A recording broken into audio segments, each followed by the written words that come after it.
very key in this matchup. There's a lot of contested heroes between both teams.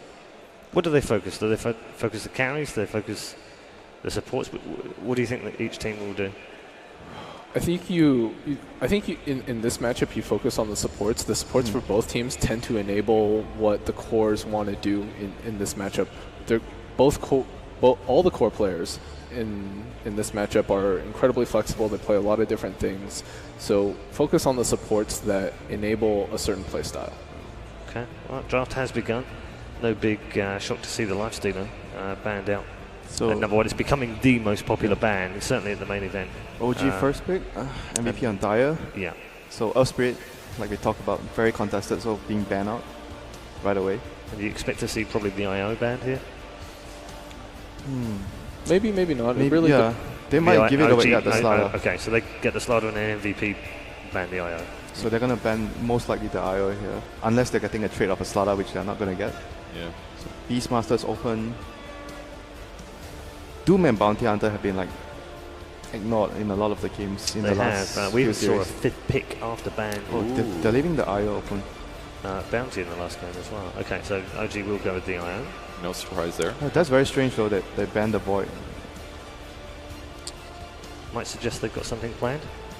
Specific? Yeah, it might, because it's not very common to actually ban Void here in the first phase. Jug opening. It's very punishing of dives, and Phoenix will be diving, so... Yeah, maybe. Like, they don't want a big AoE controller, but Tide could also do the same thing.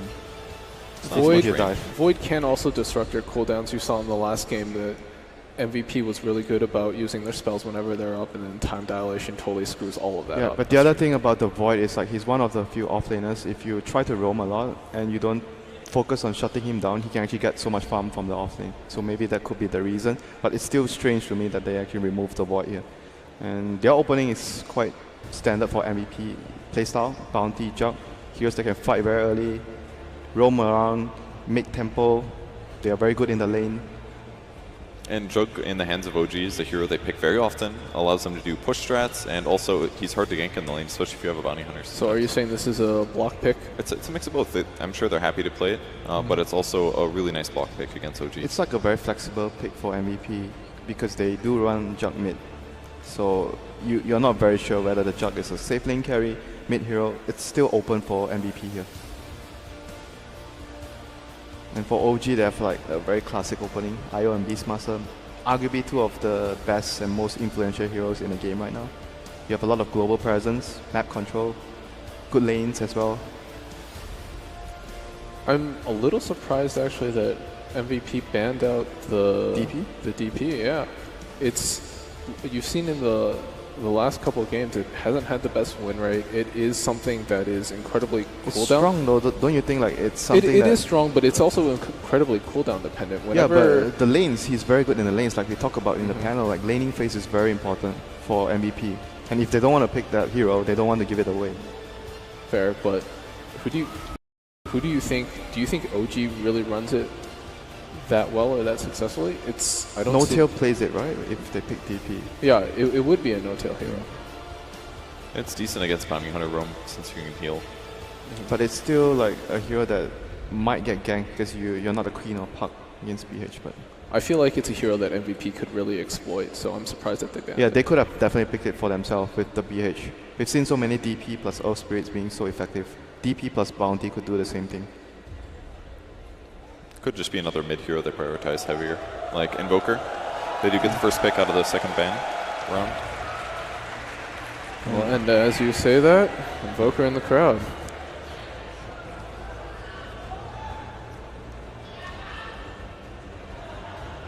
So last ban here.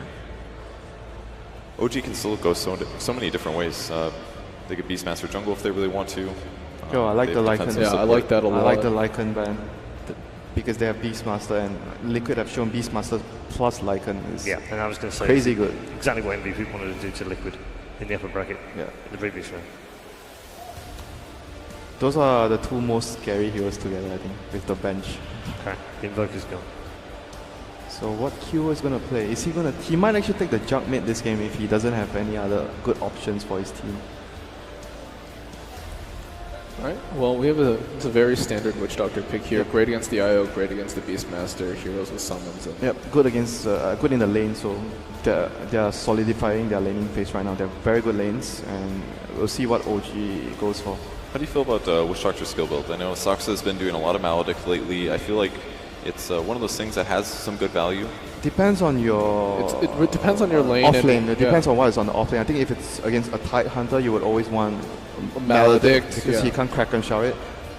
But if you can maybe against Prophet, you want the heal. Yeah, if you can zone out an offlaner without Maledict, then you don't need it. It's really just about, hey, am I alone? Is cask and stats do enough? I need the Maledict to get the kill? Right. If not, then it's not really value. It's definitely a good heal game anyways. 2 AoE heals, no? Yeah, I'm thinking what actually might OG go here because they have so many options. Their drop is really, really open with the IO and Beastmaster. They can go for a push, they can go for a split as well. Map control game. There's a lot of ways they can play. And obviously we mentioned the Huskar earlier, which could be good with the Oracle plus IO, like 2 defensive supports. I like the synergy a lot here in OG's opening 2 picks. You have the Roar into Relocate combo as well. They need damage right now, basically, with the Roar. Talking earlier about heroes that haven't been picked yet. MVP Phoenix in the last 3 months have had 6 OD picks. That hero is too weak now. I think it's way too slow for their playstyle. For the way they're playing it this year. Yeah. No, that hero was very strong in the laning phase before. Now with the nerfs, not so much anymore. So I think that it's very unlikely we might see the hero. Maybe if it gets a little help next time. But well, we have 2 defensive supports. Well, we might see the Huskar. They can A. Well, I can't because they pick Witch Doctor. Yeah, they have Witch Doctor and PH. So they need a lot of heroes that can deal, like maybe get a Silver Edge or a lot of physical damage. It's always at the back of your mind when you look at the IO and Dazzle. Oh crap, they might actually go for a Huskar here. I mean, they can still like pick something else like a PL because PL is really good with Dazzle. That's why it's so stressful when you're playing against OG. There's so many cheese picks that you have to worry about. They're good at cheesing and they're good at regular stuff, so it's an extra scare factor. Yeah, you just need to keep it in your mind that you have a draft and you remember those things that OG might do. I mean, on the bright side, they've got a lot of really good physical damage, but against Grave and Relocate... Maybe the Axe pick here against Dazzle might be good. That's a good idea. Yeah, I really like they that. have played it. It is really good. Yeah, they it's have played that. One of their heroes. Good call. So that's the Axe, and for OG... there goes the cam again. What is that, the Kiss Cam? Is that the Kiss Cam? I'm not sure that was. That was the broken. Oh, this is the Kiss Cam. Alright. We're still searching for our first, by the way. Still haven't had one of those. Sometimes, if we don't have one by the final, why are Charlie, you it's looking me at and me? you. It's me and you, buddy. Charlie, you want to be on Reddit? Be really easy. I feel like between all of us, we're on Reddit enough, guys. Far too much. So very standard pick, DK. So they have a lot of sustain, push with Beastmaster and Dragon Knight. So it's still possible that OG goes for a last pick that can scale very well into the late game. And these 4 heroes alone. Crazy pick? Crazy picks? Maybe. I mean, can Miracle play a maybe level Dragon Knight? In which case he can scale. Doesn't No-Tail mostly play the hero? They've both played it. They've Okay. both played it, and I think in this case, with them trying to give No-Tail more of the farm priority, I think this will be a Miracle Dragon Knight. I see. Okay. I mean, it's still open, like I said. Like MVP's lineup right now, the Jug might be mid, the Jug can be safe lane, so everything is still open. Both teams, last pick is very, very open. Jug mid would be so good against Dragon Knight. Well, there are a lot of things good against mid-Dragon Knight. That's the problem with the hero, right? Magic damage is maybe the best, especially with Bounty Hunter on top Raindrops, you know, that's why you get the raindrops. Does that work against Spin? I feel like might it see a they ban Team Versal. We might see a Meepo actually. Because if these 4 heroes are not actually that great, I mean, they are okay, but I don't know. Well, they couldn't ban both Asuka and the Meepo, so... It's okay. It's not... But it's not last pick, you know, Doctor, yeah, it's not last pick, so you're not that confident if you want to pick the hero. If it's the last pick, maybe you're more likely to go for it. PL would be maybe, I don't know, PL doesn't seem... I mean, their second core has to combo with IO. You can't just do IO with one core, especially You're talking about Bristleback? We've seen OG run Like IO combinations that are a little untraditional. Okay, So that's a we saw miracle this hero. earlier on in the tournament. VICI Gaming, REBORN, played it game 1. They lost that game very heavily. Yeah, Morphling's pretty good versus those heroes. They don't have that many lockdowns, so you can always morph. It's good against Axe. It's good against Juggernaut. You can wait for him out of Omni Slash. You can morph. You can replicate the DK as well, so or the Axe pushing as well. Yeah, Replicate is real good against all of MVP's cores so far. So 4F is playing the Axe. Juggernaut, I'm still not sure who's going to play it. My worry though is that Morphling takes so long to get online. Yeah, but they do have 4 other heroes that can actually buy time for him to get online, so... it depends on how, like you mentioned, how the early game goes. Right, it depends on how the lanes go. And if MVP is able to get off to a good start here, I worry about OG's ability to take farts. I still don't see them having a really good Morphling solution in the mid game though. As long as he presses Morph before he gets disabled. Maybe you just don't need to deal with the Morphling. Maybe you just win before Morphling comes online. With what? I think that's what MVP are going to be looking for. Oh, here, this is like the MVP type of heroes. Like they run at you and they just, you know, try and just run you down, kill you repeatedly with the bounty on the track. Okay, Charlie, who's had the better draft? I've never been a fan of Morphling in this meta. I'm going with MVP Phoenix. Oh, this is tough, but MVP. I think if they didn't have Dazzle, I would be cool with OG's draft, so I'll say MVP. Dazzle versus Axe. All right. They're not completely convinced here on the panel of the draft, but we are convinced that we're in for one hell of a game. Enjoy it with your commentary team. 7K China, greater than 8K Europe. Those were the fighting words of Febby shortly before we started this match. I think Febby's forgetting something very important, though. Miracle does have 9K. Ben, where are your bets really lying on this one? I like OG here. I think the Wisp Morph is going to be much better than the Morph we saw earlier today. But what about the Morphling? I mean, Charlie was pretty skeptical of it. So was a lot of the panel. I think it's really good. Axe is almost never going to call him. Let's get in the game. All right, on the way. OG versus MVP Phoenix. MVP Phoenix versus OG. As you can hear the crowd backing both of these teams quite heavily. OG has a slight edge, I believe, when it comes to home crowd advantage at least. We could already see as our OG players head out to lane. Everyone's quite excited to see what this matchup is really going to turn into. It should be a lot of action both and forth. Both of these teams really known for being quite aggressive and trying to establish some early dominance, more so in the MVP camp. They did start out with those 2 rather defensive supports in Bounty Hunter and Witch Doctor. What are your thoughts on those 2 heroes not quite being as active as perhaps MVP are used to? I think it's okay when you have a Morphling. Morphling doesn't need 2 items to fight when you have a Wisp behind him. And on top of that, you have the Replicate. Replicating an Axe is team fight winning with the counter helix doing full damage out from the illusion, and they don't have a Hex, they don't have a Lion to take it down. And well, OG already off to a good start. Obviously, the counter ward being laid down. Looks like MVP Phoenix going to swarm over that top rune. Bounty is going to be traded off. No contest here. Our Bounty Hunter is obviously going to be the one to watch when it comes to the first 5 minutes of this laning phase. MVP's Febby has been known for excellent roaming on the Bounty Hunter. Very, very disruptive hero. And a player that really seems to fit his playstyle as well. He's going to start out in mid, but we already see the way OG are going to counter this. They have a counter ward already laid down on the hard right side, and they've got Dazzle sitting behind No Tail now. Looks like both teams will probably have a hero dedicated to jungle/stacking. We see 4Ev not even bother dealing with the Wisp in the Morph. The top lane looks like Moon may actually be a little bit caught out here. It's going to take a lot of damage from the spin. Doubt they're going to go for the full-on dive. Just bring him low enough that he's scared to come forward.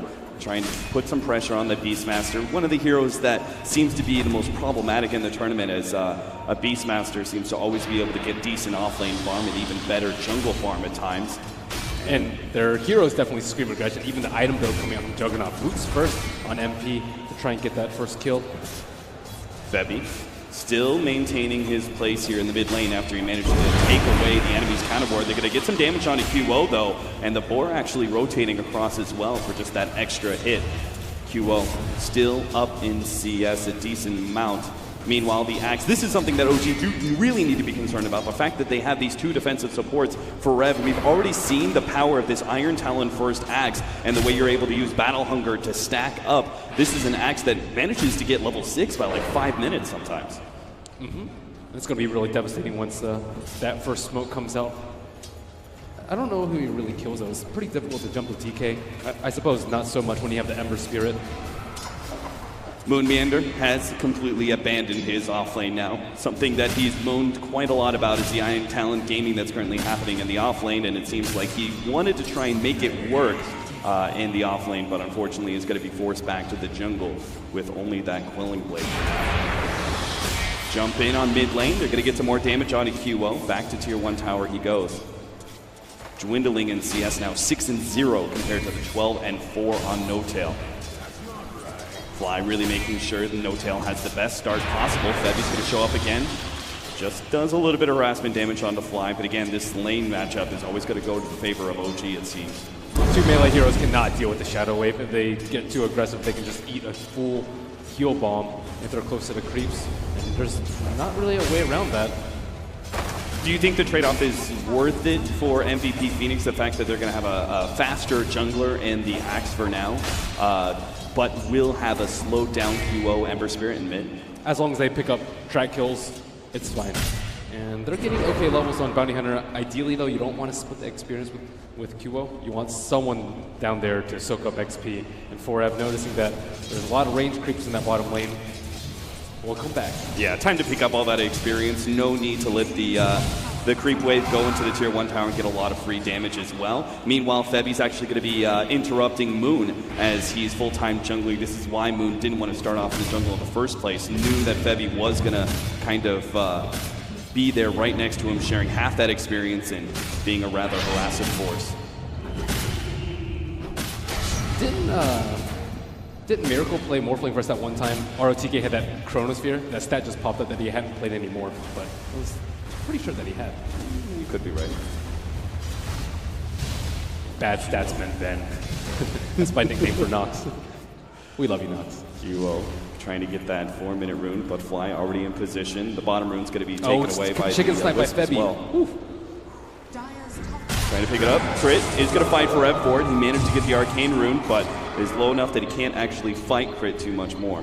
The important thing is they're denying QO this bottle, so he's not going to be able to get that free refill. He's probably going to have to go for a fairy now on the courier. Feby went for the chicken snipe, didn't get it. He only got one hit on it, and then it flew over the cliff and decided to suicide in the Radiant Large camp. All in all, it seems like OG's static laning phase seems to be going pretty well. NP, I like the way that MVP Phoenix already trying to put pressure in that top lane, taking away that tier 1 tower as fast as possible. And if OG want to be able to contest that, it means they have to bring Moon out of the jungle and up to the offlane once again. Io's getting a lot of levels. He is very vulnerable to like Ember and Bounty Hunter jumping him, but he is level 4.5 right now, and getting a lot of stacks and gold in the process. So if he's difficult to take down, Morphling can go ham in these fights. We're going to have just a lot of really big sustain from OG between the Dragonite, the Beastmaster, and the Morphling. Rather tanky cores across the board. And then you have these two ultra defensive supports in both the Wisp as well as the Dazzle. It's going to be a hard way for MVP Phoenix to actually cut through these heroes when it comes to team fights. If one hero falls, though, with Cole, I think everyone else is going to fall. And Grave is not particularly great. Yeah, that's true. Grab obviously with the big counter. They are going to pop the ultimate here. No-Tail trying to go for QL, but it's now going to be surrounded by 3 heroes. That fourth comes in as Dubu's going to throw out the paralyzing cast, but here comes those 2 defensive supports. Brev, he does have that level 6, so even if they manage to get off the Shallow Grave, it's not going to matter, but the Culling Blade, it's just not quite enough. Now they throw out the Shallow Grave, and damn, I bet Brev misses that Culling Blade now as QO needs to be healed up by Dubu. Runs out of mana though, and QO may just get run down, kicked to death by Moon. Barely able to stay out. Meanwhile, MP gets the spin onto Fly. fly, knows he's dead, and just accepts his fate. Finally, the kill being picked up by Crit for first blood, but Witch Doctor manages to secure the counter onto Dazzle. Yeah, MVP not really on the same page there. They had the axe run back when Ember Spirit was about to get that Searing Chains and put him in that critical HP threshold. And then that increased movement speed might have made all the big difference for MVP Phoenix in the continuing fight. Well, that was 4 on 5. Morphling still farming peacefully in that bottom lane. Miracle's going to be a pretty happy camper this game. Item build-wise, where do you really see the Morphling? How quickly does he have to be a part of these team fights for OG? You don't really need that many items when you have a Wisp behind you, because you can just sit very low HP, like 500, 600 area with a lot of agility, and you get a lot of attack speed from the IO. You can just straight right-click people down. Always an excuse with Ben. He says that Miracle game was on a Smurf account, apparently. I remember that. One of ROTK's many missed Chronospheres. Merlini always keeping track of ROTK's failures. 1-to-1, pretty slow static laning phase so far, even though we saw that action in mid. Both teams backing out to their safe lanes and continue to farm away. Yesterday I was talking to one of the Chinese casters called Swindles the American ROTK. Oh, I bet you enjoyed that one quite a bit, didn't you? Yeah, we need Jack to tell us the gossip on the Chinese scene. Still trying to do this sort of dual lane scenario against QO. Probably the most explosive player. Oh, and Forev in some serious trouble. Miracle doesn't have a waveform for another 3 more seconds. It looks like Forev does have the movement speed to get out. The Battle Hunker keeping Miracle slowed down just enough that he can catch him with a second waveform. Meanwhile, QO is playing a rather dangerous game. He's going to come forward, tries to go on fly. Is low enough. Another right click almost finishes him off, but they still manage to get the kill on the Dazzle. The Boars, though, get the kill for Moon instead. Not worth the trade-off. As MVP Phoenix, QO is perhaps just a little bit frustrated with the laning phase and how he's being shut out by OG. It's really difficult for these melee heroes to go onto the Dazzle. He got QO so low due to the level 2 healing wave on the Dazzle. They have the summons, some for the to the top lane. Forev is going to be able to keep him slowed down with the Battle Hunger, but it looks like No Tail turns around, managed to get the stun. MP going to try and pursue still, but we have the Dazzle right behind him, and Juggernaut out of mana for the Omni Slash. And Crit is just 1 stack away from getting level 6, and as soon as Miracle joins these fights, I think MVP's in a lot of trouble. Track not maybe like 3 or 4 minutes out from being skilled on Bounty Hunter. He's level 4.5, just got scouted with the Sentry Ward in between the T1 and the T2. Febby is going to sit on top of Moon. Moon obviously does know about Febby's rotation, so this shouldn't really be a problem for him. It just seems like OG have really managed to create a strategy that slows down the game so much that MVP Phoenix aren't able to use their signature aggression to get the normal laning phase lead that they want. And I think OG realized that it's very difficult to beat MVP at that sort of game. Tier 1 tower is finally going to go down in the bottom lane. Miracle picks that one up, speeding up his, what I can only presume is the Lincolns required this game. You've got Omni Slash, maybe Paralyzing. Oh, jump on mid, QO going to die again as Moon Meander manages to make the initiation there alongside No Tail. And the relocate is just easy follow-up. Now they've got 3 different heroes, all cores here ready to beat down that Tier 1 tower, and MVP Phoenix not in a position to defend, really. Looks like they're still going to try and collide here, but QO is still another 12 seconds out. And Miracle hits really hard right now. 119 damage, combine that with Inner Beast and Overcharge. Bevy trying to get the deny. Meanwhile, MVP Phoenix coming in from the side. They're going to go and start going on Crit, but Miracle is going to challenge Dubu here. The right clicks are almost enough to finish him off, but he managed to get a Fairy Fire. Meanwhile, Crit, a heal actually managed to stop the Culling Blade, and again, that movement speed might be critical as MVP Phoenix are not able to get themselves, extricate themselves out of that team fight. That'll be Axe going down first. The Witch Doctor almost cleaned up. Bevy almost going down as well as the Flame Breath. Almost finished them off there. QO not being there for the fight, obviously, because he was dead, but MVP Phoenix still trying to force that one. Seems like a bit of an error on their part as OG proved to be just a bit too strong. They really need some sort of jump, either QO being farmed, maybe Axe getting a Blink Dagger, but MVP, they seem a little bit lost without the skirmish advantage. OG have the mobility advantage with the IO. They have the vision advantage with the Beastmaster, and he's just not able to search for the fights that they're looking for. Still need track. It's coming out soon on Febby. It's rapidly going to get all the more dangerous if No Tail can finish up his armlet. We're actually going to see a rather fast Necronomicon thanks to these fights going the way of OG on the Beastmaster as well. And obviously Miracle is always going to be a problem as his tankiness as the Morphling is going to be hard for MVP Phoenix to cut through. He is way ahead of Juggernaut right now, 1,000. And that was just a pure free farming morph in the bottom lane, uncontested. They're going to get another tier 1 tower, so make that lead even larger as OG can rather easily still rotate to bottom lane and defend as QO tries to go for the push. So they need more items on QO. They also need to be wary of the Beastmaster smoke ganks and to relocate. He is their best setup. Dragon Knight is far too clunky of a hero to set up for relocate ganks until he has Shadow Blade or Blink, which is often eschewed for the armlet like we've seen most games. Right.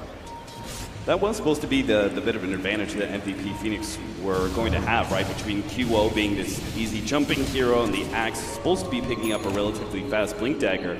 There should have been a time period around 15, 18 minutes where MVP Phoenix would have been the ones determining the starts of all the fights because their initiation. But now with this early farm, it seems like OG may actually be able to get their initiating items on a relatively quick pace. MVP Phoenix, smart though, they're going to be able to spout out Crit. Will be able to get their first track kill of the game rather easily. Turn back towards Miracle, who's already got a Replicate out, so we can jump over to that one. Paul is going to lead the way though. They are going to get a lot of damage onto Miracle. He's ready to jump out in a second and should be able to escape. Meanwhile, the rest of OG using that time where MVP Phoenix were trying to go on Miracle to push down the tier 2 at top lane. And Miracle doesn't have any items right now, but he is nigh impossible for MVP to kill.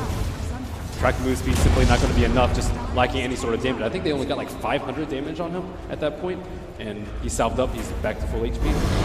And OG going to keep going, forcing the TPs out from MVP Phoenix. QO's going to be the first one, actually gets burned out of mana there from the Necronomicon, and can't continue to fight even as the rest of his allies start coming in.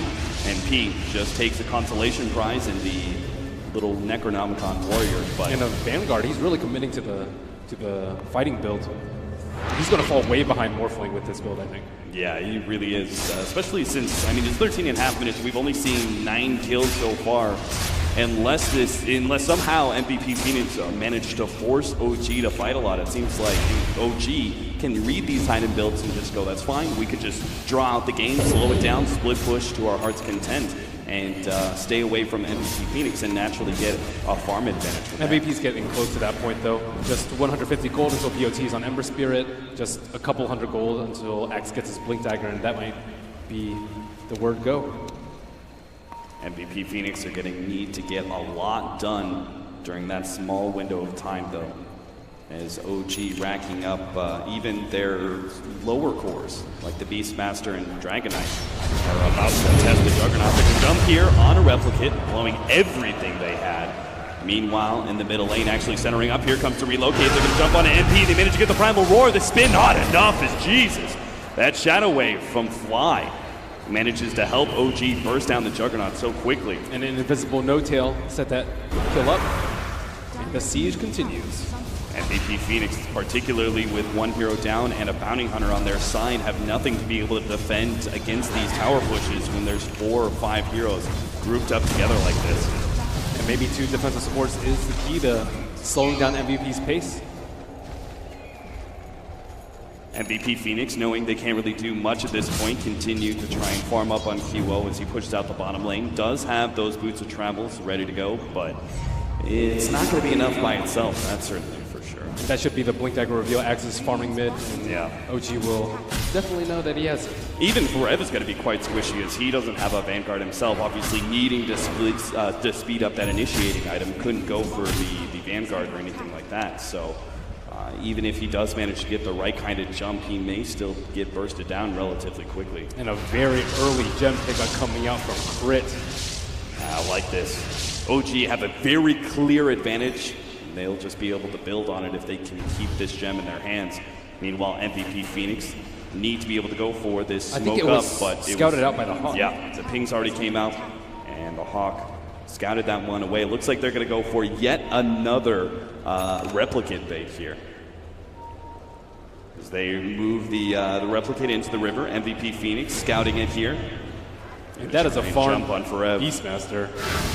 Oh, Miracle himself actually jumps over to him, trying to pick up the battery, but this could be perfect. Miracle almost gets bursted down immediately. Starts morphing strength though, and now the rest of OG able to surround their carry and push back against MVP Phoenix, getting the initiation, and now the push uphill. Forev stuck on the cliff is going to try and make his way back down. Blinks in, manages to get the call, but just can't get the damage done as the rest of his team is being pushed back by NoTail. Now Forev is going to get stunned up by Miracle, rather large stun at that. QO gets the chains, creates the space for Forev to be able to get the blink out, and MVP Phoenix should be able to escape with no further losses, but considering that was a smoke gank that turned awry, losing the bounty hunter, it's not a good sign for MVP Phoenix. They committed an Omni Slash, they committed a Death Ward, and he still had 1,000 HP. And that was before like a heal came out from Dazzle and IO came in to rescue him from that gank. Part of it is the Witch Doctor, Dubu actually choosing not to go for any levels of Maledict, and this is one of the abilities that the Witch Doctor is supposed to have to help cut through these tankier heroes like the Morphling, but he got the early Voodoo Restoration, which we saw was actually rather necessary, but because MVP Phoenix weren't winning fights, he has had no level progression since. And there's no way they can stop him from morphing. Yeah. Needs some way to be able to burst him down a bit faster, but that's just not going to happen with the Lincoln's complete on Miracle, and now we can start moving forward. Febby runs into Moon. Moon just kind of like, oh, hey there. All right, Febby keeps on trucking. Runs hard left here and looks for the TP out. Is he going to make it out? Moon, Primal Roar, ready to go. Oh, almost. Must not have been paying attention to his screen, as that gem should have given him the free kill. MVP Phoenix at least know about this gem pickup now and will play accordingly. Ooh, a very dangerous pickup from Dragon Knight with the blink. You get that instant stun onto Ember Spirit, onto Juggernaut before he can spin, and a couple of dead heroes. And it's also a really good setup for the relocate from Crit. OG, they can definitely continue to play defensive if they want, but they're actually going to go for what is essentially a 5-man smoke. They've got the replicate of the Morphling joining them in this smoke while Morphling himself pushes out bottom. This allows OG to perhaps get the surprise jump on MVP Phoenix. There it is, the Blink Dagger reveal onto QO, follow-up, Primal Roar to make sure there's no hope of QO being able to get out, and OG, now with their positioning, will push high ground and challenge MVP Phoenix to defend. And where's their anti-push? Absolutely jump nothing in on this. He's supposed to jump into a Morphling and a Dragon Knight who are tanky as hell and get burned away by the Necronomicon. He doesn't really have a hope of cutting through those heroes, and he's just going to end up losing a lot of HP and mana in the process. And now Ember Spirit has to feel very worried. Well, they managed to get a call on NoTail, pulling him back into the Tier 3 area, but there are no disables whatsoever to keep him in that position, and Miracle's just going to right-click that Tier 3 down with his agility morph. There's very little spam from them. They can't clear the creep wave at all, and they can't get Dragon Knight low to the point where he's forced to retreat. They just kind of took a T3 for free. Maybe once Ember Spirit gets Battle Fury, they can start doing some damage. Maybe once Witch Doctor gets those Maledicts that you were talking about. But as of right now, MVP just far too weak. We were talking about this actually in the drafting phase, whether or not we liked Bounty Hunter in the first one too, and my argument was that MVP Phoenix is one of the few teams that can actually make the Bounty Hunter 1-2 pickup work for them, because they always find a way to make their aggression work in the first 20 minutes, but that apparently is completely wrong, as OG have developed this exact game plan in mind to be able to deal with MVP's run-at-you style. And OG kind of postured for an aggressive smoke. It was a scan, as well as a hawk that scouted out the axe, but the way they were around the ancients, just all sitting up on the high ground, daring MVP to challenge them. That's not going to happen in MVP Phoenix. Unfortunately, they don't even have good roach-taking potential. That would be the other objective that MVP Phoenix on dire side like this would naturally fall back to if a smoke doesn't work, but not the case here. And still, where's the damage coming from? MP with just a Claymore to aid in his damage output. Axe forced to go to initiation item, the Blink Dagger. No Blade Mail, not that it'd be particularly useful versus OG's lineup. No signs of a Scepter coming out from Witch Doctor. And barring like 2 or 3 track kills in the next couple of fights, it's going to be very difficult. Could be a decent pickup, but unfortunately, They don't quite get it. They have the vision from Heavy. Arrow actually going to be able to slow down these two heroes, maybe long enough for the Axe to be able to jump in, but not fast enough as Heavy does get bursted down. The Axe still not here, and is not going to be able to get there in time to be able to get the Cooling Blade. No Tail gets stalled up a little bit more. MP is going to join the fight, actually. They do have to relocate forward. They're just looking to be able to pop this Dragon Knight. Finally, they will bring him down with that pop, but no, it's now going to be the Witch Doctor who goes down. They turn towards taking a crit. 3 more seconds, but not fast enough. The Cooling Blade takes him out. Now MVP Phoenix on full retreat, at least attempting to, but Perez going to get caught, and MP, who spun away, is now trying to keep that healing ward to somehow run himself all the way back to the tier 2, but it's just not going to happen. Not even the tier 2's up. He's got to make it all the way to the tier 3. QO providing interference. Looks like the chains was just enough to slow down the pursuit of OG, and that was actually a pretty damn good trade-off there for MVP Phoenix, considering how far behind they are. A 2-for-2 trade-off is maybe more than they even expected yet. Yeah, OG did not have their numbers there. That's not really where they were expecting a fight to be taken from MVP. Still, they're feeling very comfortable. Didn't lose the gem. If they lose the gem, then they might feel like they're in a little bit of trouble. But up until that point, Febby can't really roam around the map, can't provide any intel, and if he dies first in a fight, they don't get any track kills. Back to the Battle Fury for the Juggernaut. Feels like MVP Phoenix now have to start thinking about farming and split pushing and trying to push this game later, even though that's not what this lineup is really intended to be about. Unfortunately, their laning phase didn't work for them, and they have to try and look at plan B and C. Yeah. Is there a plan C? I think plan A was get track kills. Plan B is let's just get Battle Furies and farm up and stall until we can win team fights through sheer damage output. However, OG smoked under their T1 tower. Those boars getting a lot of information right now on MVP Phoenix's positioning. They are going to back up to their tier 3 tower, feeling rather unsafe, as that bottom lane pushing out so far is probably a little bit of a warning signal to MVP Phoenix. They may still get caught here, though. As a jump in, Dragon Tail leading the way. They manage to get the call counter, but still, Miracle's going to be able to pop QO nonetheless. And Forev, again, just not tanky enough to be able to survive the onslaught of 5 different heroes. And now OG, they go straight for the throat, trying to take out the melee racks before the 25-minute marker. And they will take it indeed. MVP Phoenix not able to provide a response just yet. Trying to slow this push down as best as they can. The Necronomicons, OG playing this very disciplined, very safe.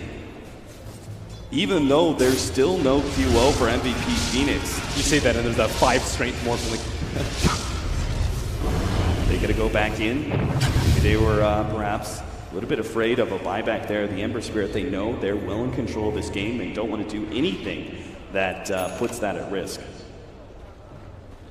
Yeah, they can just take out Roche. Morphling just does incredible amounts of right-click damage. They're struggling to build damage, but by the time they complete damage items, they'll need defensive items to deal with the Morphling right-click. And there's no way they can lock him down in fights. They have the Manta style. Even if they lock down his main hero, he'll still output a lot of damage with those illusions. And replicate on either Axe or Juggernaut will still be pretty huge. MVP Phoenix know they can't just farm away. They need to get aggressive and see if they can actually get a track kill. And if they win a fight like this, they can actually turn it into a fast Roshan. But Scan just came up for Radiant, but MVP already Phoenix, suspecting what's happening. They're going a long way around here. And this may actually catch OG off guard all the way behind the tier 2, perhaps. They back away, and QO gives up all chase. He's going to head out the bottom lane. Miracle reveals that the Ember Spirit was just here, leaving a remnant behind. And I don't think that ward's gonna last long. Very common move. Spoken to the opponent jungle, try and ward it up and get a pick later. Move. Quick Iron Talon takes that vision away from MVP Phoenix, and they're left with nothing on the map now. And then a Hawk into the pit to even address that potential issue. Yeah, just in case, as OG retreated, somehow MVP Phoenix did manage to make their way into the pit. That knowledge is secured for OG, and again, just sitting back, playing the farming game. Miracle farming up Ancients. They've got hero pushing mid as well as top. Even at this moment, when they know the smoke has been defeated, they just managed to counter division. Even at this moment, OG are still playing rather defensively around each other, grouped up. No one's farming the bottom lane because they still don't know where MVP Phoenix is.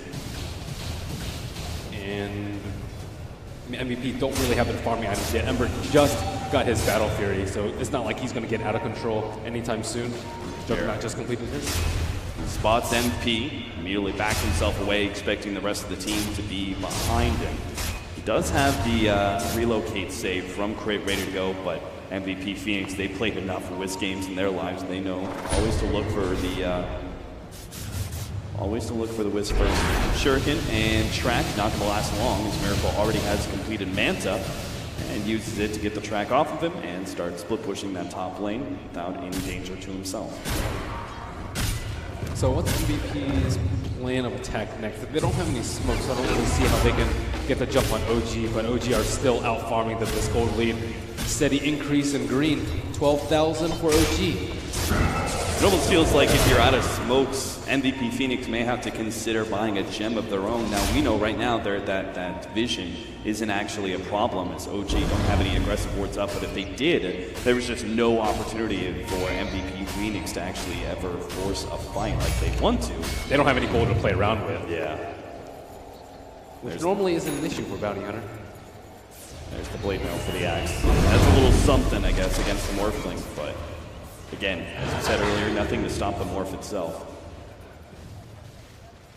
And he still does a lot of damage when you have defensive items, because he still has a lot of stats as opposed to Juggernaut. If you build a Vanguard, it does not help your damage output at all. And Morphling, if you build a lot of strength, you can just morph all that into agility and still hit really hard. He's hitting for 250 with Inner Beast and Weave.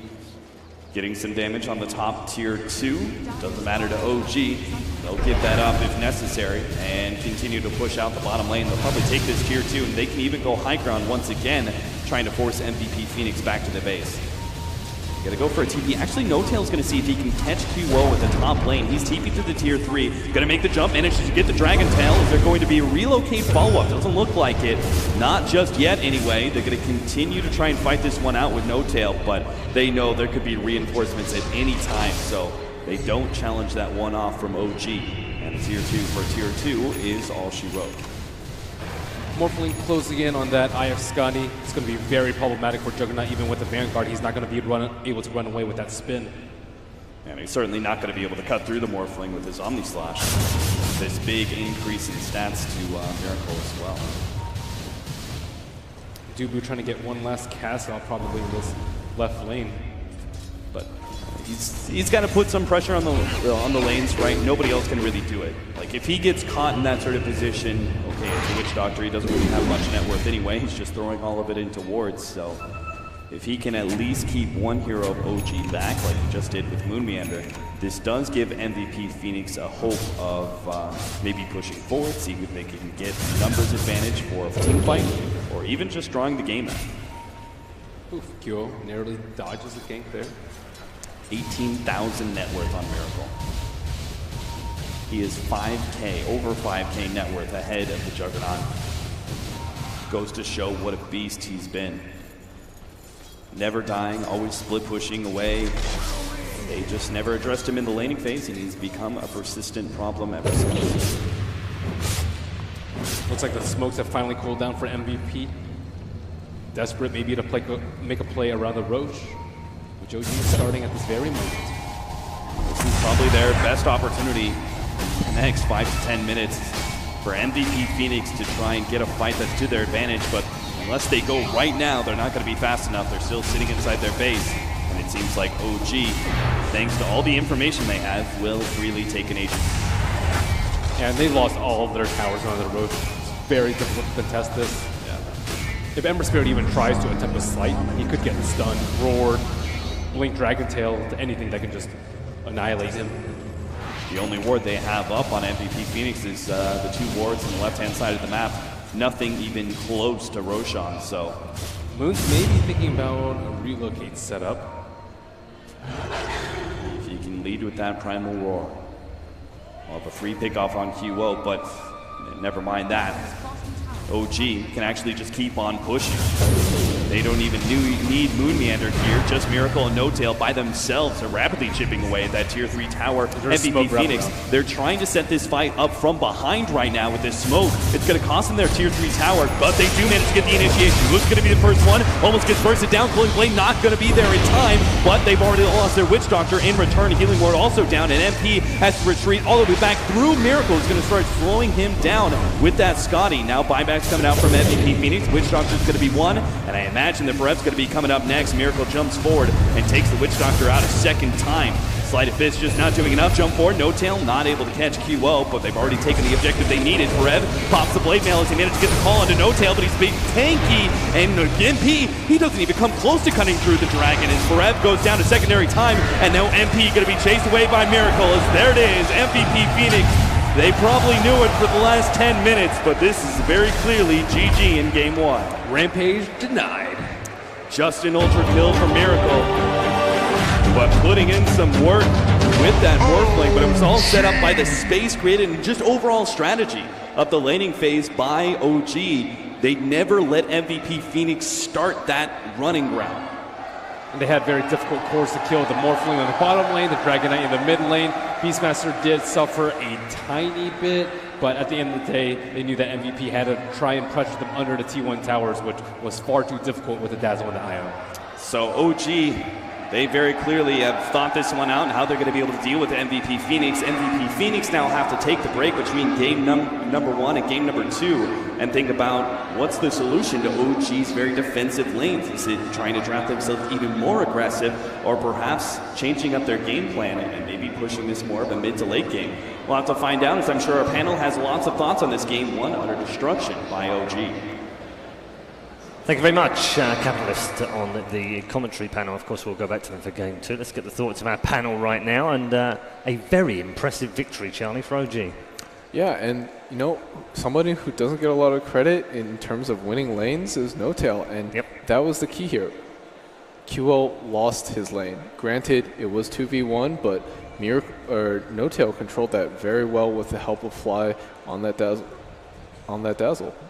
I think the most important part was that his initial block was super good, so that when Bounty shows up mid, right away, he can't even dive him. He's just running around empty like nothing was happening. And Fred was in the jungle, getting stacks and things like that by himself, but nobody's in the off lane then. So their experience gain and their overall pressure on the lanes was just really weak the first few minutes. I mean, both teams were mirroring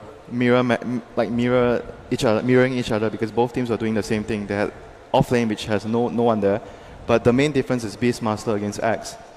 Both got level 6 about